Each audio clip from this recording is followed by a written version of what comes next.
नमस्कार, आप देख रहे हैं इंडिया न्यूज। आपके साथ मैं हूं शुभ्रा सुमन। कोरोना से चारों तरफ मचे हाहाकार के बीच कुछ लोग ऐसे हैं जो लगातार मदद का हाथ आगे बढ़ा रहे हैं। सोशल मीडिया पर लोग इन्हें फरिश्ते का नाम दे रहे हैं। ये वो लोग हैं जो अपनी मुहिम और अथक प्रयासों के जरिए अब तक कई लोगों की जान बचाने में कामयाब रहे हैं। इन्हीं नामों में से एक हैं लोकप्रिय कवि डॉक्टर कुमार विश्वास। कुमार विश्वास न सिर्फ अपनी कविताओं के लिए जाने जाते हैं, बल्कि सोशल मीडिया पर अपनी बेबाक टिप्पणियों के लिए भी चर्चा में रहते हैं। डॉक्टर कुमार विश्वास इस संकट की घड़ी में आम लोगों की मदद के लिए बीते कई दिनों से पूरी लगन के साथ जुटे हुए हैं। कुमार ने इस आपदा में लोगों की मदद करने के लिए अपने ऑफिस और कुछ खास लोगों की एक कोर टीम बनाई है। ये टीम सोशल मीडिया पर 24 घंटे उपलब्ध है। इस टीम में 20 लोग शामिल हैं और ये टीम सोशल मीडिया के जरिए लगभग 100 लोगों की एक दूसरी एक्सटेंडेड टीम के साथ जुड़ी हुई है। इस तरह जरूरतमंदों को दवाइयां, रेमडेसिविर, ऑक्सीजन, आईसीयू बेड्स और टेलीमेडिसिन की सुविधा उपलब्ध कराई जा रही है। इसके साथ ही लोगों की घबराहट और उनका मनोवैज्ञानिक दबाव दूर करने के लिए मनोचिकित्सकों की एक टीम भी इनके साथ मिलकर काम कर रही है। अलग अलग शहरों से आ रही मदद की मांग को टीम केवी की ओर से स्थानीय प्रशासन और शहर के प्रभावी लोगों की मदद से पूरा किया जा रहा है। ये पूरा काम सुनियोजित तरीके से हो रहा है। इस जिम्मेदारी को कुमार के मार्गदर्शन में संवाद और प्रबंधन में कुशल युवा संभाल रहे हैं। आपको मालूम ही है कि कुमार विश्वास हिंदी कविता के बड़े चेहरे हैं। उनके करोड़ों प्रशंसकों का समूह देश भर में फैला हुआ है। इन प्रशंसकों में बड़े बड़े नेताओं से लेकर सिविल सर्विसेज के वरिष्ठ अधिकारी भी शामिल हैं। इस आपदा की घड़ी में कुमार विश्वास लोगों की जरूरत के अनुसार अपने उन सभी सक्षम प्रशंसकों से भी बेहिचक मदद की गुहार लगा रहे हैं। लोग बड़ी ही तत्परता से उनकी मदद के लिए आगे भी आ रहे हैं। कुमार ने इस पूरी मुहिम को लड़ेंगे जीतेंगे का हैशटैग दिया है। विपरीत समय में इस नारे ने लोगों का मनोबल बढ़ाने का काम किया है। इस हैशटैग का इस्तेमाल अब तक कई जाने माने लोग कर चुके हैं। कुमार के ऑफिस ने बताया है कि पिछले 10 दिनों से चल रहे इस प्रयास में अब तक हजारों लोगों ने मदद मांगी है। उनमें से सैकड़ों लोगों की मदद की जा चुकी है। टीम केवी की ओर से कल से प्लाज्मा डोनर्स की लिस्टिंग का काम भी शुरू हो चुका है। इस काम के लिए टीम हर रोज जी तोड़ मेहनत कर रही है। लोगों से संपर्क करने के लिए टीम के कम से कम 10 सदस्य 24 घंटे उपलब्ध रहते हैं। सोशल मीडिया पर डॉक्टर कुमार विश्वास के इन प्रयासों की जमकर सराहना भी हो रही है। कुमार विश्वास और सोनू सूद की तारीफ करते हुए लोग उनका शुक्रिया कर रहे हैं। इस बीच सोनू सूद ने भी कुमार के एक ट्वीट को कोट करते हुए उनकी तारीफ की। इस बीच खास मेहमान डॉक्टर कुमार विश्वास खुद हमारे साथ जुड़े हुए हैं। डॉक्टर कुमार विश्वास, बहुत स्वागत है आपका इंडिया न्यूज पर। कुमार, भीषण आपदा की स्थिति है, अस्पतालों की हालत खस्ता है, लोग इलाज के लिए यहां वहां भटक रहे हैं, लेकिन ऐसे में आप जैसे कई लोग हैं जो लगातार मदद में भी जुटे हुए हैं। सबसे पहले तो हाथ बढ़ाने के लिए बहुत बहुत शुक्रिया आपका। लेकिन ये मदद की पूरी प्रक्रिया आसान नहीं होती है, आप क्या कहेंगे? नहीं, अब कथनी करने का तो देखिए ये है कि ये सब सत्ता के चरित्र हैं, ये सब राजनीति के चरित्र हैं और दुर्भाग्य से शायद इसीलिए हम जैसे लोगों को राजनीति रास नहीं आती या राजनीति को हम जैसे लोग रास नहीं आते। हम राजनीति में वांछित हैं पर अभीष्ट नहीं है। ये दो शब्द आपके दर्शक समझ जाएंगे। तो लोगों का भरोसा है, और चाहे उत्तराखंड त्रासदी हो, चाहे वो केरल की त्रासदी हो, सुनामी की, और चाहे कोई और भी त्रासदी हो, देश के लोग आशा करते हैं कि मैं कुछ करूंगा, मैं कुछ बोलूंगा, कुछ गलत होगा तो उसके खिलाफ बोलूंगा। तो इस बार भी मैं घर बैठकर तो ये देख नहीं सकता था। मेरे घर में भी कोरोना के केस हुए हैं। मेरे बड़े भाई को कोरोना हुआ और ईश्वर की दया से वो सकुशल हैं। मेरे परिवार में भाभी जी को हुआ, कुछ हमारे परिवार में कुछ दिवंगत भी हुए लोग बाग, लेकिन ठीक है। एक विस्तृत परिवार है भारत, एक विस्तृत परिवार है मनुष्यता। तो जितना हो सका उतने लड़ रहे हैं, लोग भरोसा कर रहे हैं। ये ईश्वर की कृपा है और ईश्वर के आभारी हैं कि उसने अपने काम में हाथ बटाने के लिए हम जैसे सामान्य लोगों को चुना है। बिल्कुल, लोगों की मदद करने के लिए हालांकि सबसे पहले जरूरत है उन लोगों को ढूंढना, पहचान करना जिन्हें वाकई मदद की दरकार है। आपकी टीम दिन भर सोशल मीडिया पर एक्टिव है, ऐसे लोगों को ढूंढ रही है, फिर उन तक मदद पहुंचाती है ये टीम। आखिर किस तरह से ये पूरी प्रक्रिया है, कैसे काम करती है ये प्रक्रिया, जरा ये बताएं। अब जरूरतमंद लोगों को हम ढूंढते हैं और कई बार जरूरतमंद लोग हमें ढूंढते हैं। हमें का मतलब, मैं तो कोई पार्टी भी नहीं हूं और मैं किसी सरकार का हिस्सा भी नहीं हूं और किसी पद पर भी नहीं हूं, अकेला व्यक्ति हूं। बाकी जो लोग साथी काम कर रहे हैं उनके साथ संगठन भी है, कुछ लोग अकेले भी काम कर रहे हैं। तो सोशल मीडिया की जो ताकत है उसका मैंने इस्तेमाल किया और पूरे देश में जो मेरे संबंध थे, डॉक्टर्स से, दानदाताओं से, सामाजिक कार्यकर्ताओं से, शहर के मुअज़्ज़िज़ लोगों से जहां शोज किए थे, वहां जिस किसी ने भी पुकार की मदद के लिए मेरे ट्विटर पर, मेरे फेसबुक पर, मेरे इंस्टाग्राम पर, तो हमारी टीम ने उन्हें चैनलाइज किया। इधर रिसोर्सेज लिखे, इधर चाहने वाले लिखे जिनको मदद चाहिए। निश्चित रूप से मदद चाहने वालों का जो आंकड़ा था वो ज्यादा था, काम करने वालों का कम था, लेकिन जितना हो सकता था। दिन भर में बहुत सारी कॉल, सैकड़ों कॉल ली जाती हैं। उनमें जो अच्छा दिन होता है उसमें 100 के आसपास केस सॉल्व कर देते हैं, जिस दिन कम दिन होता है उस दिन थोड़े कम कर देते हैं। किसी को बहुत मेहनत के बाद नहीं बचा पाते तो उदास हो जाते हैं, और किसी को बिल्कुल जाते जाते आदमी को लास्ट मोमेंट पर रसद देकर, पहुंचाकर, अस्पताल देकर बचा लेते हैं, बिल्कुल, तो खुश हो जाते हैं। बिल्कुल, बहुत जिम्मेदारी का काम है ये। लेकिन हमारे देश के साथ सबसे बड़ा संकट ये है कुमार की नेताओं की कथनी और करनी में फर्क होता है। आपदा की स्थिति है और इस दौरान ये फर्क और चुभता है, लेकिन फिर भी कुछ लोग हैं आप जैसे जो इन परिस्थितियों में उम्मीद की किरण साबित हो रहे हैं। उनका आगे आना और बहुत जरूरी है, ये आपको नहीं लगता? मीटिंग चल रही है तो आपको वेट ना करना पड़े, भगवान के पास आपको जल्दी जाना है, यही कह सकता हूं। लेकिन आदमी का चरित्र आपदा में ही पता चलता है। धीरज धर्म मित्र अरुणारी, आपद काल परखिए चारी, मेरे बाबा क्या कर गए हैं। आपत्ति का समय है, मैं आपसे भी अनुरोध करता हूं और आप कर ही रहे हैं। मैं लगातार देख रहा हूं फेसबुक के माध्यम से, ट्विटर के माध्यम से और चैनल के माध्यम से, और आपके चैनल देखने वालों से अनुरोध करता हूं कि वे भी कृपा पूर्वक अपना पूरा योगदान दें। जो जहां खड़ा है वहीं इस त्रासदी से लड़े, क्योंकि आज पूरा देश पूरे लाम पर है, जो जहां पर है वतन के काम पर है।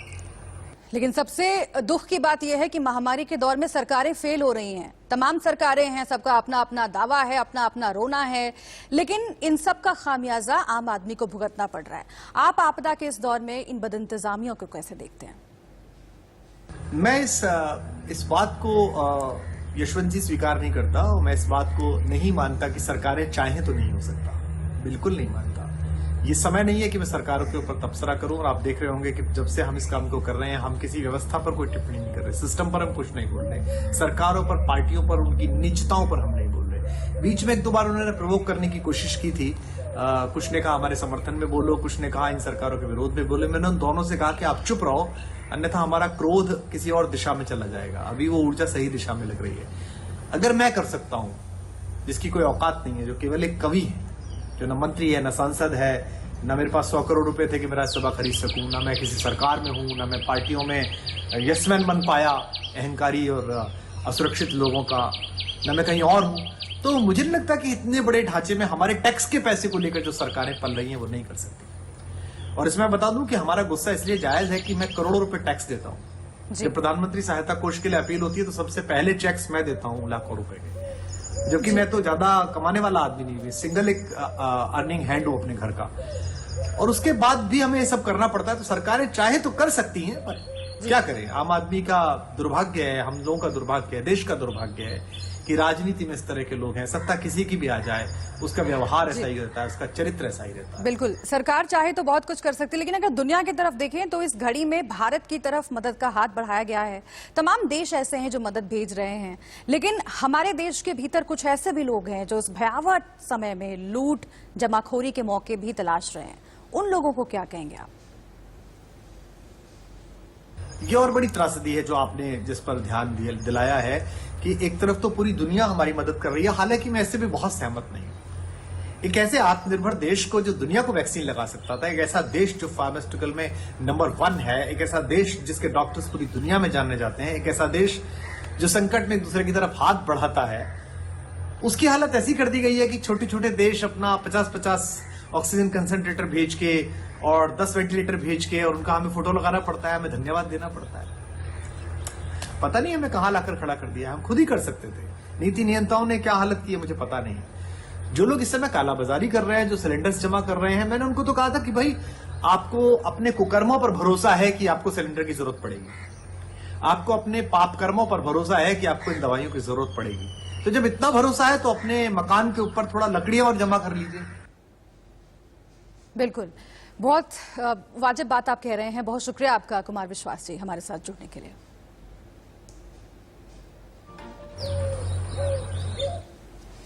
आगे बढ़ते हैं। देश में कोरोना वायरस की दूसरी लहर से स्थिति गंभीर बनी हुई है। कोरोना की बेकाबू होती दूसरी लहर से लड़ने के लिए दुनिया के देश भारत की मदद कर रहे हैं। ऐसे में एक बार फिर से जर्मनी ने कोरोना को हराने के लिए भारत को मेडिकल उपकरण भेजे हैं। जर्मनी के फ्रैंकफर्ट से 35 टन मेडिकल उपकरण भेजे गए हैं। ये medical supply C-17 Globemaster aircraft के जरिए भारत भेजी गई है। हिंडन एयरपोर्ट से C-17 ग्लोबमास्टर ने जर्मनी के लिए उड़ान भरी है। जर्मनी पहुंचकर 35 टन मेडिकल उपकरण लेकर ये विमान मुंबई एयरपोर्ट पहुंचा। कोरोना से जंग में अब इंडियन एयरफोर्स ने भी इस बीच मोर्चा संभाल लिया है। तस्वीरें आप देख रहे हैं। वायुसेना के एयरक्राफ्ट खाली ऑक्सीजन टैंकर लाने के लिए देश विदेश में उड़ान भर रहे हैं। वायुसेना के C-17 ग्लोबमास्टर्स एयरक्राफ्ट ऑक्सीजन टैंकर्स की शटल सेवा में तैनात हैं। इसी कड़ी में पुणे से गुजरात के जामनगर 2 ऑक्सीजन टैंकर्स पहुंचाए गए।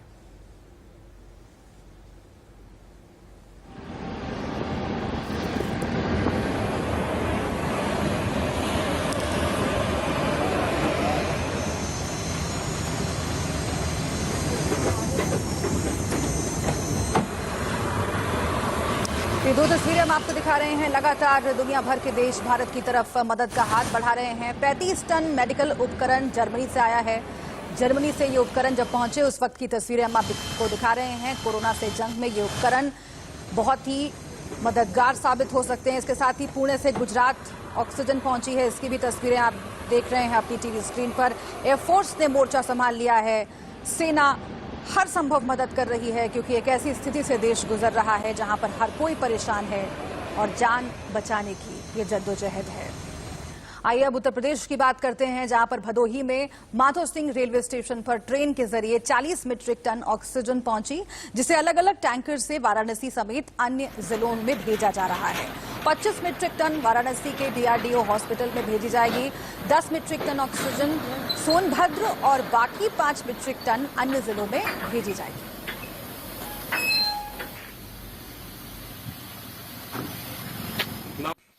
ये आज 40 मीट्रिक टन लिंडे कंपनी से ऑक्सीजन LMO आया हुआ है, जो BHU में DRDO द्वारा जो हॉस्पिटल बनाया गया है उसमें 25 मीट्रिक टन वहाँ सप्लाई की जाएगी। शेष 10 मीट्रिक टन मिर्जापुर मंडल के लिए सोनभद्र की एक यूनिट है सदगुरु, उसमें आरक्षित रखी जाएगी ताकि मिर्जापुर मंडल को वहाँ से फीड किया जाएगा। इसके अलावा जो शेष बचेगा वो वाराणसी के लिए आपूर्ति की जाएगी। तो इसके बाद भी कोई और यूनिट आने की संभावना है? इसमें अभी जो स्थिति है निरंतर इस प्रकार से आपूर्ति वहाँ से प्राप्त होगी, ये हम लोगों को ऐसी सूचना प्राप्त हुई है। इसके अलावा स्थानीय स्तर पर चूँकि हर हॉस्पिटल में जो सरकारी हॉस्पिटल हैं या अन्य जो प्लांट हैं उनकी क्षमता निरंतर वृद्धि हो रही है, इसलिए अब आपूर्ति की व्यवस्था निश्चित तौर पे बेहतर हो गई है पहले से। इस बीच ऑक्सीजन एक्सप्रेस के जरिए कानपुर में भी करीब 80 मीट्रिक टन ऑक्सीजन पहुंची। पश्चिम बंगाल के दुर्गापुर से 20-20 मीट्रिक टन के गैलन में ऑक्सीजन पहुंची। ट्रेन को फिलहाल जूही यार्ड में खड़ा किया गया है, जहां से आसपास के इलाकों में सप्लाई की जाएगी।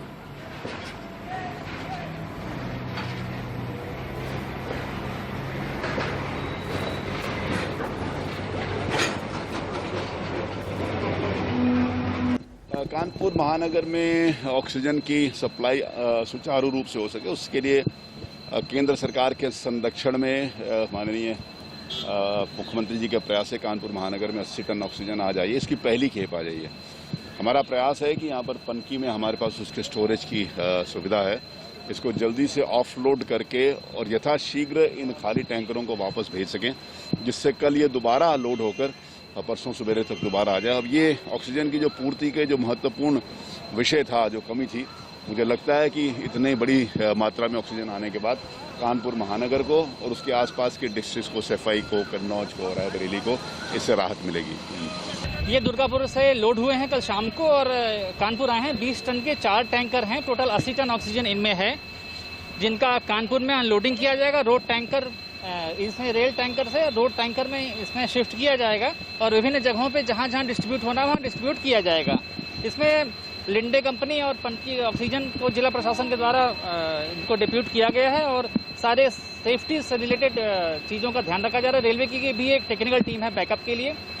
तो उसके अलावा हमारा प्रयास रहेगा कि इसको जल्दी से जल्दी खाली करा सकें ताकि ये फिर से लोडिंग के लिए दुर्गापुर चला जाए और फिर से ऑक्सीजन आए।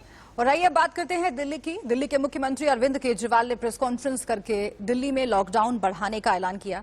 दिल्ली में अब अगले सोमवार सुबह 5 बजे तक के लिए लॉकडाउन रहेगा। सीएम केजरीवाल ने कहा है कि दिल्ली में लागू लॉकडाउन को 17 मई तक के लिए 1 हफ्ते और बढ़ा दिया गया है। इस दौरान मेट्रो ट्रेन की सेवाएं भी बंद रहेंगी।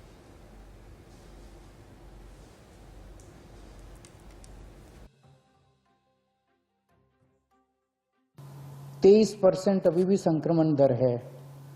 अभी ढिलाई नहीं दी जा सकती, अभी समय नहीं आया है ढिलाई देने का। तो सबका ये मानना है कि अभी लॉकडाउन को और एक्सटेंड करने की जरूरत है। अभी और इस कड़ाई को अभी थोड़े दिन और बरकरार रखने की जरूरत है, नहीं तो अभी जो हमने हासिल किया वो भी खत्म हो जाएगा। तो इसीलिए सरकार ने आप सब लोगों के फीडबैक के आधार पे, आप सब लोगों की इसके आधार पे मजबूरीवश अभी 1 हफ्ते का लॉकडाउन और बढ़ाया जा रहा है। कल सुबह 5 बजे ये लॉकडाउन खत्म होना था, लेकिन अब ये अगले सोमवार को 5 बजे तक के सुबह 5 बजे तक के लिए बढ़ाया जा रहा है। कल से दिल्ली के अंदर मेट्रो भी चलना बंद हो जाएंगी। हमारी कोशिश है कि जितना ज़्यादा इसको लॉकडाउन को सख्त किया जाएगा उतना तेजी से हम सब लोग कोरोना पे काबू पा पाएंगे। हम सब देख रहे हैं कि ये वाली कोरोना की वेव कितनी खतरनाक है। बहुत ज़्यादा संख्या में इसमें लोग सीरियस हो रहे हैं, अस्पतालों की ज़रूरत पड़ रही है, आईसीयू की ज़रूरत पड़ रही है, काफ़ी ज़्यादा लोगों की मौत भी हो रही है। और इस बीच आरोप प्रत्यारोप भी लगातार चल रहा है। दिल्ली में आम आदमी पार्टी ने केंद्र पर गंभीर आरोप लगाए हैं। एक और डिप्टी सीएम मनीष सिसोदिया ने केंद्र पर संकट के दौरान छवि चमकाने के लिए वैक्सीन विदेशों को निर्यात करने के आरोप मढ़े हैं। तो दूसरी ओर आम आदमी पार्टी नेता राघव चड्ढा के मुताबिक केंद्र से सिर्फ एक दिन दिल्ली को 700 मीट्रिक टन ऑक्सीजन की सप्लाई दी गई है, जबकि दिल्ली को हर रोज 700 मीट्रिक टन ऑक्सीजन की जरूरत है। केंद्र सरकार देश में बनी हुई वैक्सीन्स को विदेश में भेजने में लगी थी, एक्सपोर्ट करने में लगी थी। जब इंडियन एक्सप्रेस की मैंने सुबह रिपोर्ट पढ़ी और उसके बाद मैं भी भारत सरकार की उस वेबसाइट पर गया तो मैंने देखा कि ये 93 देशों की लिस्ट है जिनको भारत सरकार ने पिछले 3 महीने में वैक्सीन बेची है। भारत में बनी हुई, भारत के वैज्ञानिकों की खोजी हुई वैक्सीन हमने 93 देशों में बेच दी।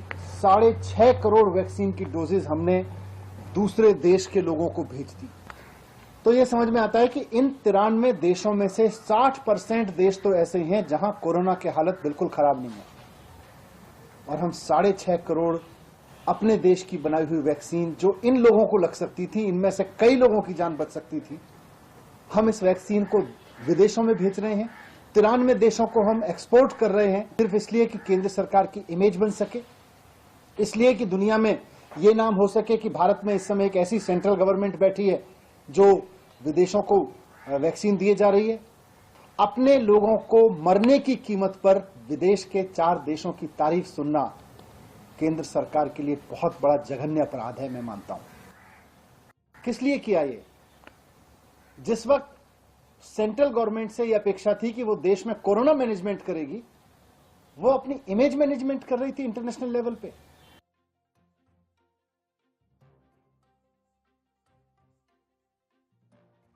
कि मैंने बताया उतनी ऑक्सीजन है जितनी ऑक्सीजन से हम इस समय वर्तमान में जितने अस्पतालों में बेड्स हैं जो ऑक्सीजन पे चलते हैं, चाहे वो आईसीयू का हो, चाहे नॉन आईसीयू का हो, चाहे वेंटिलेटर का हो, वो सारे बेड्स पर्याप्त मात्रा में ऑक्सीजन लेकर चल पाएंगे।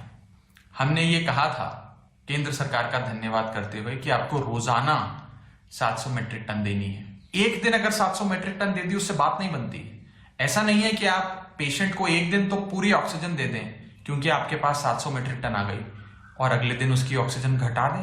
अगले दिन ऑक्सीजन कम कर दें।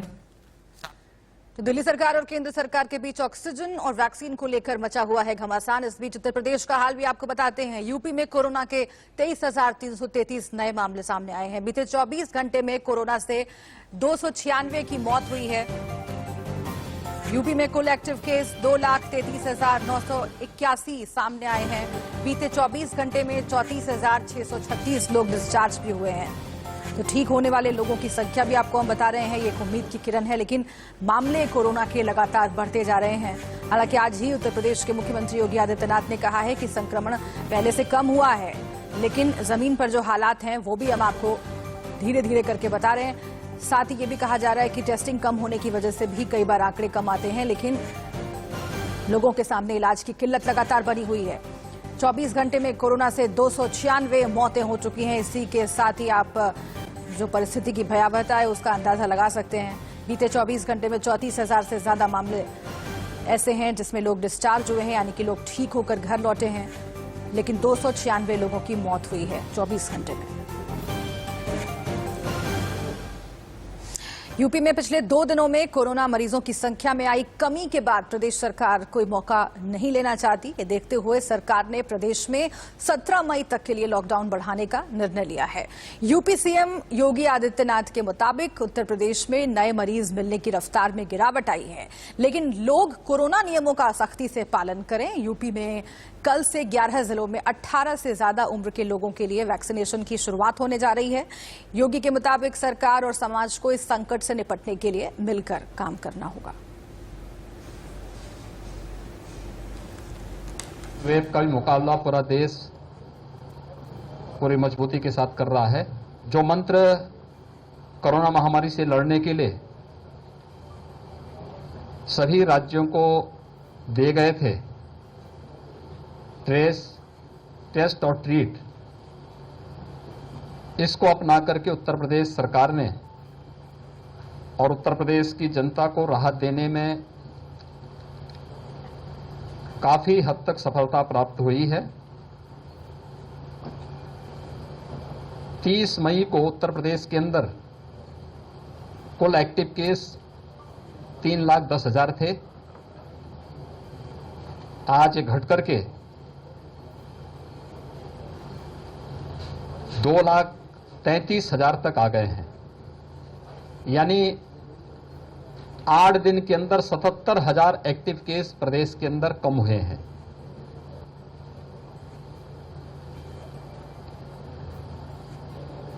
प्रदेश के अंदर सर्वाधिक पॉजिटिव जो केस आए थे कोरोना के, वह 24 अप्रैल को 38,000 आए थे। धीरे धीरे करके केस कम होते गए और आज प्रदेश के अंदर कुल 23,000 पॉजिटिव केस आए। और इसी के साथ यहां पर वक्त एक छोटे से ब्रेक का है। आप बने रहिए इंडिया न्यूज के साथ। सबसे पहले आइए महाराष्ट्र का हाल आपको बताते हैं। महाराष्ट्र में कोरोना के 48,401 नए मामले आए हैं। बीते 24 घंटे में कोरोना से 572 लोगों की मौत महाराष्ट्र में हो चुकी है। महाराष्ट्र में कोरोना के 6,15,783 एक्टिव केस हैं इस वक्त। तो ये बड़ी खबर आपको बता रहे हैं। महाराष्ट्र का हाल आप जान लीजिए। 6 लाख से ज्यादा एक्टिव केस हैं मौजूदा वक्त में। अस्पतालों में इलाज चल रहा है, अस्पताल फुल हैं। 48,401 नए केस हैं। 24 घंटे में हालत आप इसी से समझिए कि 572 लोगों की मौत हो चुकी है। 572 लोग अपनी जान गंवा चुके हैं। किस तरह से लोग यहाँ वहाँ इलाज की तलाश में भटक रहे हैं, इसका अंदाजा आप लगा सकते हैं। महाराष्ट्र में शुरुआत से ही हालत खराब रही है। हालांकि अब जाकर के बीएमसी के जो प्रयास हैं, खासतौर से मुंबई में, उसको लेकर एक सकारात्मक उम्मीद जरूर जगी है, उसकी तारीफ भी हो रही है। लेकिन पूरे महाराष्ट्र में कोरोना केसेस की जो तादाद है वो जस की तस बनी हुई है और उसकी वजह से आम लोग किस कदर परेशान है इसका अंदाजा लगाया जा सकता है। महाराष्ट्र के कई इलाकों से लॉकडाउन के उल्लंघन की खबरें भी आई हैं।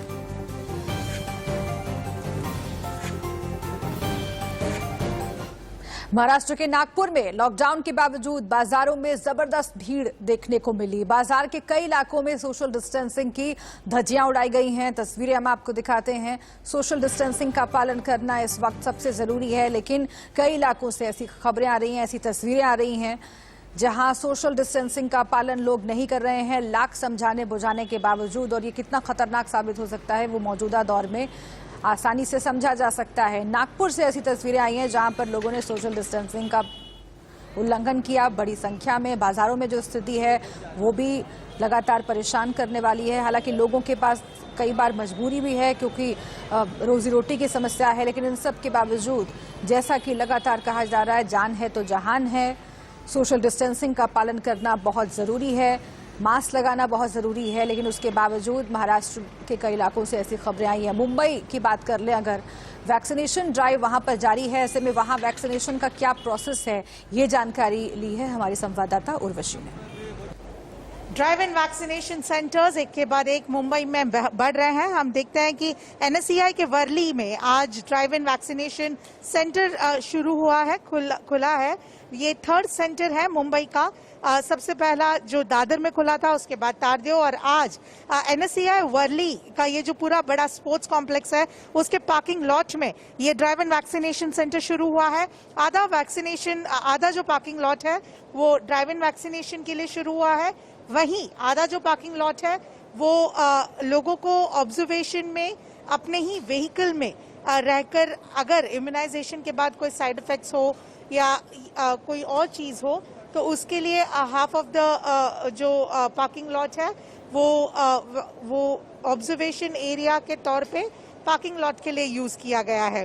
तो drive in vaccination centre NSCI का आपके सामने ये बहुत ही इजी वे आउट है। लोगों को पसंद आ रहा है क्योंकि इसमें ज्यादातर लोगों को रुकना नहीं पड़ता।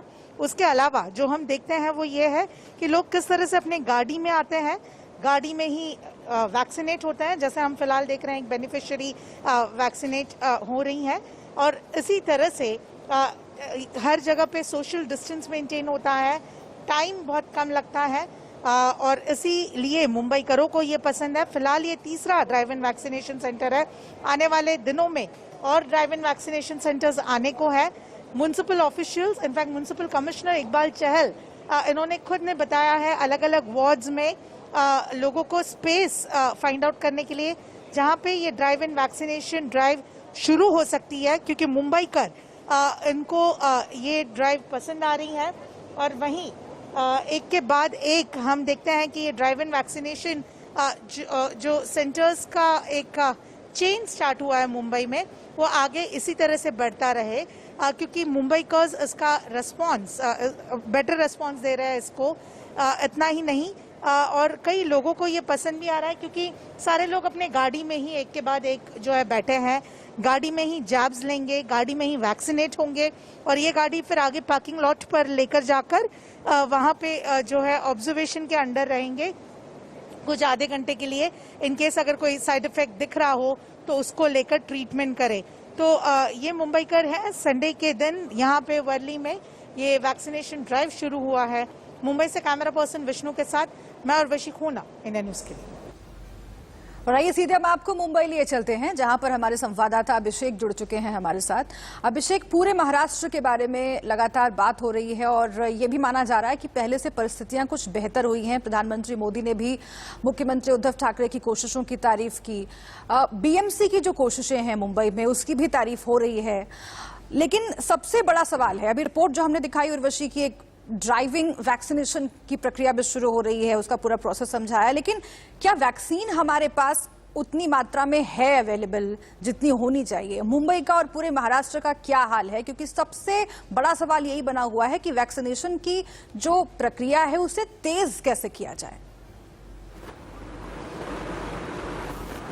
बिल्कुल, देखिए वैक्सीन को लेकर लगातार यहाँ पर डिमांड चलती है। महाराष्ट्र के मुख्यमंत्री से लेकर यहाँ के जो स्वास्थ्य मंत्री हैं वो लगातार इस बात पर जोर देते हैं केंद्र सरकार से कि वैक्सीन अधिक से संख्या में महाराष्ट्र में दिया जाए, मुंबई में दिया जाए, ताकि वैक्सीन की संख्या लगातार हम उसको डोजेज और बढ़ा सकें, लोगों की संख्या बढ़ा सकें। देखिए महाराष्ट्र के पास एक कैपेसिटी है कि एक दिन में 10 लाख लोगों को वैक्सीन लगा सकते हैं, लेकिन उस संख्या में वैक्सीन नहीं मिल पा रही है और यही कारण है कि मुंबई सहित पूरे महाराष्ट्र में तमाम जो वैक्सीनेशन सेंटर है उसको बंद करना पड़ रहा है या फिर डोजेज कम मिल रहा है। और अमूमन ऐसा देखने को मिल रहा है कि तमाम जगहों पर भीड़ इकट्ठा हो जा रही है, सोशल डिस्टेंसिंग का पालन नहीं हो रहा है, इसके वजह से एक बड़ी समस्या और खड़ी हुई है। हालांकि मुंबई में एक प्रिकॉशनरी मेजर के तौर पर कहा गया है जो लोग भी रजिस्टर्ड करवा रहे हैं सिर्फ उन्हीं लोगों को अलाउ किया गया, वही लोग आए, किसी और को आने की अनुमति नहीं दी गई है। बावजूद इसके कई जगहों पर अभी भी भीड़ देखी जा रही है। वहीं अगर जो सेकंड डोज की बात करें वैक्सीन का, उसको लेकर साफ तौर पर गवर्नमेंट ने कहा गया है कि उनकी वैक्सीन देने की प्रक्रिया जो लगातार जारी रहेगी, लेकिन वैक्सीन जिस संख्या में मिलनी चाहिए डेली उस संख्या में अभी भी नहीं मिल पा रही है, क्योंकि आपको पता है कि जो सीरम इंस्टीट्यूट है यानी जो कोविशील्ड मिलता है उसकी तरफ से साफ साफ कहा गया है कि इस महीने के 25-26 मई के बाद ही वो अधिक संख्या में वैक्सीन दे पाएंगे। तो वैक्सीन सही संख्या से नहीं मिल पा रही, जिसकी वजह से तकलीफें जरूर हो रही। लेकिन एक अच्छी बात यह है कि कोरोना को लेकर जो कोविड के जो पेशेंट लगातार बढ़ते हुए मिल रहे थे, महाराष्ट्र में एक बड़ा सरदर्द बना हुआ था पूरे देश के लिए, कह सकते हैं वह धीरे धीरे घटता हुआ दिखाई पड़ रहा है। मुंबई मॉडल की हर जगह तारीफ की जा रही है और अब देखिए कि मुंबई में 3,000 से कम के पेशेंट आज मिले, 2.5 के आसपास खतरे की स्थिति बनी हुई थी वो धीरे धीरे ही सही लेकिन घटती हुई दिख रही है। लेकिन दूसरा सबसे बड़ा मसला ऑक्सीजन की सप्लाई का है अभिषेक, उसके बारे में भी आपसे अपडेट जानना चाहूंगी, क्योंकि कई राज्यों की केंद्र सरकार के साथ आरोप प्रत्यारोप की स्थिति बनी हुई है। महाराष्ट्र में क्या स्थिति है ऑक्सीजन सप्लाई की, खासतौर से मुंबई की अगर बात कर रहे हैं? बीच में कई ऐसी खबरें आई थी ऑक्सीजन की सप्लाई कम होने की वजह से, किल्लत की वजह से कई जाने वहां पर गई। अब क्या स्थिति पहले से सुधरी है? अस्पतालों में क्या हाल है? बिल्कुल, ये जरूर करके देखिए इस पूरे मामले को लेकर मुंबई महानगर पालिका तारीफ करनी होगी कि उन्होंने पूरे ऑक्सीजन को लेकर बड़े अच्छे से काम किया और बड़े मैनेजमेंट किया। और यही हालत ये है कि आज पूरे मुंबई में कहीं भी ऑक्सीजन की कमी देखी नहीं जा रही है, कहीं भी इसे रिपोर्ट नहीं आती है। मुंबई नहीं बल्कि पूरे महाराष्ट्र की बात करूं, महाराष्ट्र में अभी ऑक्सीजन की कोई ऐसी कमी नहीं देखी जा रही है। हालांकि कमी के लिए केंद्र सरकार से महाराष्ट्र सरकार ने पत्र लिखा हुआ, 1200 मेट्रिक टन महाराष्ट्र में उत्पादन होता है और जरूरत आज है 1700-1800 टन की जरूरत है। 500 मेट्रिक टन जो है वह दूसरे राज्यों से मुंबई में या महाराष्ट्र में लाया जा रहा है यहाँ पर। उसके अलावा अभी भी और 200-300 मेट्रिक टन और अधिक मिले, क्योंकि इन्हें पता है कि जो तीसरी वेव आने वाली है उसके तैयारी शुरू कर दी गई है। इसीलिए मुंबई हो महाराष्ट्र के तमाम हिस्सों में ऑक्सीजन कैसे और हम प्रोडक्शन करें उसके लिए लगातार ऐसे उपाय योजना किए जा रहे हैं, तमाम ऐसे मशीन लगाई जा रही है ताकि और अधिक संख्या में ऑक्सीजन की जताई गई है कि अक्टूबर से तीसरी वेव जोर पकड़ सकती है। और उसके लिए आप बता रहे हैं अभिषेक कि अभी से तैयारी की जा रही है मुंबई में बीएमसी की ओर से, और पूरे महाराष्ट्र में पहले से स्थिति सुधरी है। ये एक राहत की खबर है। बहुत शुक्रिया आपका इस तमाम अपडेट के लिए अभिषेक। और महाराष्ट्र के बाद आइए उत्तर प्रदेश का रुख कर लेते हैं। मथुरा से एक बड़ी खबर आ रही है। बाल शिशु गृह में 20 बच्चे कोरोना पॉजिटिव पाए गए हैं। स्टाफ समेत 20 मासूम बच्चे कोरोना संक्रमित। चाइल्ड स्पेशलिस्ट कोविड टीम वहां पर पहुंच चुकी है। सभी बच्चों को आइसोलेट किया गया है। तो इस वक्त ही बड़ी खबर, चिंता पैदा करने वाली खबर मथुरा से आपको बता रहे हैं। 20 बच्चे कोरोना पॉजिटिव हैं। चाइल्ड स्पेशलिस्ट और कोविड टीम बाल शिशु गृह पहुंच चुकी है। सभी कोविड पॉजिटिव बच्चों को आइसोलेट करा गया है। अगली खबर भी उत्तर प्रदेश से ही है। गाजियाबाद के इंदिरापुरम इलाके में लोगों ने एक युवक और युवती को पकड़कर पुलिस के हवाले किया है। दोनों पर आरोप यह है कि इन्होंने स्वास्थ्य केंद्र से कोरोना वैक्सीन चोरी की और उसे 700 से 800 रुपए में लोगों को लगा रहे थे। पुलिस को आरोपियों के पास से 8 डोज बरामद हुई है। तुम्हारा वॉइस टेस्ट करेंगे हम, सुनो।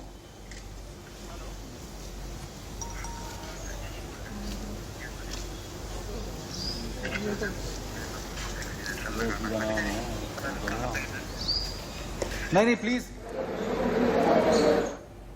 उधर झांसी में रेमडेसिविर इंजेक्शन करने वाले गिरोह का पर्दाफाश हुआ है। पुलिस ने गिरोह से 2 रेमडेसिविर इंजेक्शन और एक बाइक को बरामद कर लिया है। ये कालाबाजारी कर रहे थे रेमडेसिविर की। गिरोह रेमडेसिविर इंजेक्शन को 40-40 हजार रुपए में बेच रहे थे। एसएसपी रोहन पी कनय की टीम ने 3 संदिग्ध युवकों को बाइक समेत गिरफ्तार किया है। तलाशी के दौरान उनके पास से 2 रेमडेसिविर इंजेक्शन बरामद किए गए हैं। मामले की जांच की जा रही है। आरोप सही पाए जाने पर गैंगस्टर एक्ट के तहत कड़ी कार्रवाई की जाएगी। इसी जनपद में अभियान चलाया जा रहा है। पूर्व में भी अभियुक्तों को गिरफ्तार किया गया था, उनके कब्जे से इंजेक्शन बरामद हुए थे। इसी क्रम में थाना प्रेमनगर और जनपद की पुलिस की टीम ने 2 रेमडेसिविर इंजेक्शन के साथ 3 लोगों को पकड़ा है, जिसमें एक व्यक्ति जो बिक्री करता था उसने 8 इंजेक्शन बिक्री करने खरीदने का अपराध कबूल किया है। इनको चालान करके इनको जेल भेजा जा रहा है। और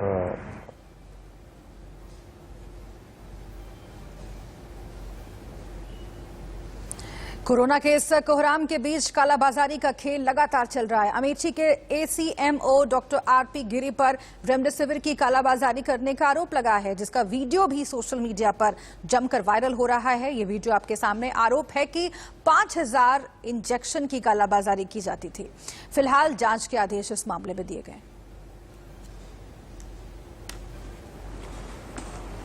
तो हम जाने सर मिश्रा जी हमारे विभाग अगुआ विभाग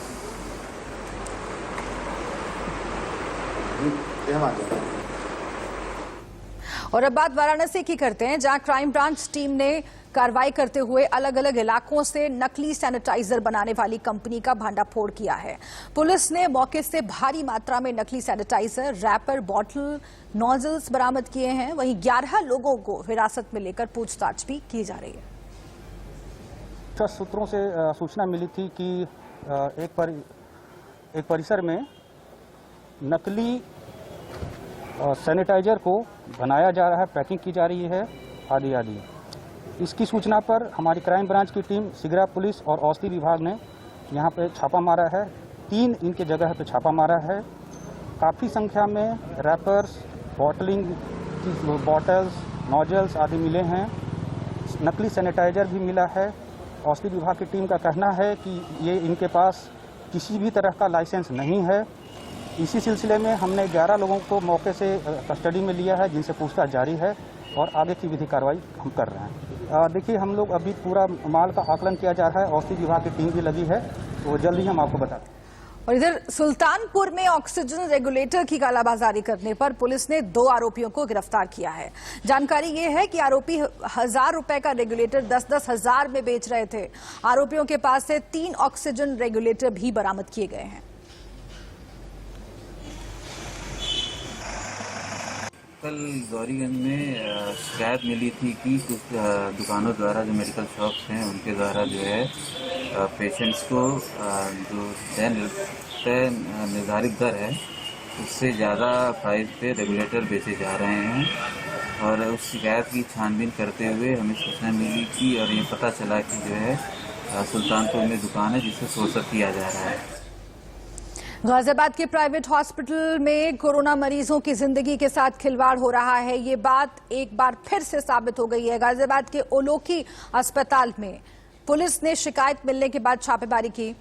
पुलिस अधिकारियों ने स्वास्थ्य विभाग के साथ मिलकर छापा मारा। यहां अस्पताल में इंजेक्शन उपलब्ध होने के बावजूद मरीजों से बाहर से इंजेक्शन लाने के लिए दबाव डाला जा रहा था। अस्पताल पर कार्रवाई करने के लिए रिपोर्ट तैयार की गई है।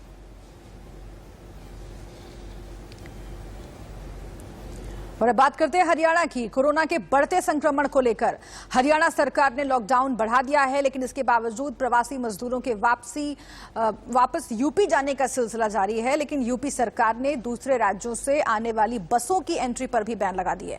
ऐसे में हरियाणा सरकार मजदूरों को यूपी बॉर्डर पर ही छोड़ रही है और मजदूर किसी भी हालत में अपने घरों के लिए रवाना हो रहे हैं।